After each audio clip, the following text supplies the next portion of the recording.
আসসালামু আলাইকুম। সবাই কেমন আছেন?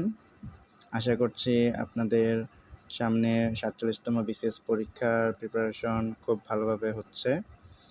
আ আমি আজকে একটি প্রশ্ন ব্যাংক নিয়ে আপনাদের সাথে আলোচনা করব এবং শেয়ার করব।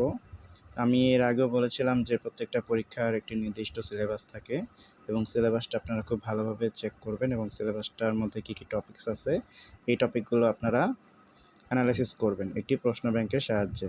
যেমন এখানে আমি একটা বিসিএস প্রশ্ন ব্যাংক নিয়েছি।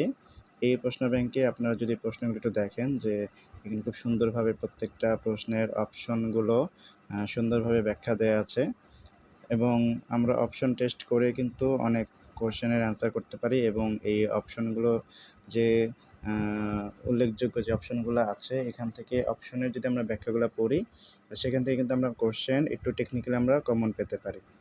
তো এক্ষেত্রে আপনারা একটি ভালো মানের প্রশ্ন ব্যাংক কালেক্ট করবেন এবং দেখবেন যে কোন প্রশ্ন ব্যাংকে ব্যাখ্যাগুলো খুব ভালোভাবে দেয়া আছে এবং আপনারা প্রত্যেকটা প্রশ্ন পড়ার সময় চিন্তা করবেন যে আমার জন্য ব্যাখ্যাগুলো যেন মিস না হয়।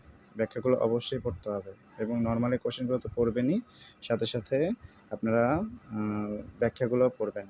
দেখা যায় বিসিএস পরীক্ষার জন্য যে প্রশ্নগুলো আসছে, এই প্রশ্নগুলো যদি আপনারা ভালোভাবে পড়েন বা অ্যানালাইসিস করেন তাহলে অন্যান্য পরীক্ষার জন্য কিন্তু আমার সিংহভাগ আমাদের প্রস্তুতি হয়ে যাবে।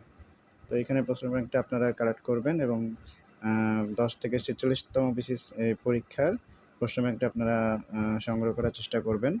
তাহলে সব ধরনের প্রশ্ন আমরা পেয়ে যাব। সাথে আমরা ৬ মাস আগের আপডেটগুলা পড়ব এবং রিসেন্ট ইনফোগুলা পড়ব। তো আশা করি সবাই ভালো থাকবেন। আমার ভিডিওটি ভালো লাগলে লাইক, কমেন্ট এবং শেয়ার করবেন। ধন্যবাদ।